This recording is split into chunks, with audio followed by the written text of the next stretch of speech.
Hey guys, welcome back to the channel.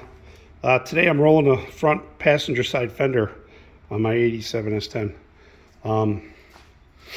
It would only rub when somebody was in the passenger seat, or maybe like a hard bump. You'd hear it, but there's only a small little section where it's rubbing.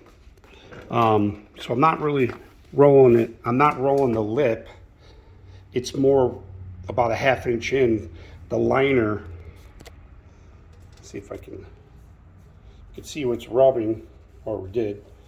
But so I'm just rolling all this in here, not really the fender, because the fender is not in the way of the tire. It's about a ½ inch in, and it hit here. So I've gone up over a ¼ inch now on that section, and I only have to do this on the passenger side. So obviously the Chevy lean, I don't feel like readjusting the whole suspension, but yeah, I'm doing it right here.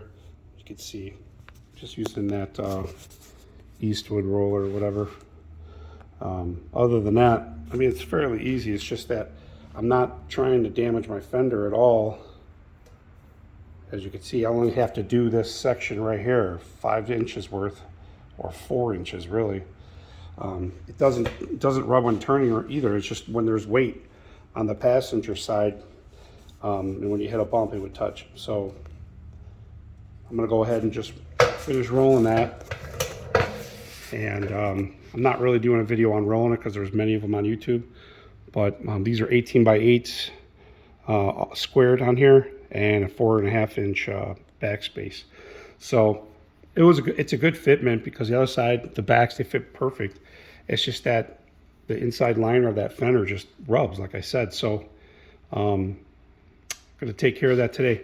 And the good thing is I don't have to actually do the fender. It's more the liner behind the fender. So that's all I'm doing today. I'll do a follow-up video and when it's done. And that's about it. Thanks for watching, guys. Like, subscribe, hit that notification. Thanks for watching. Bye.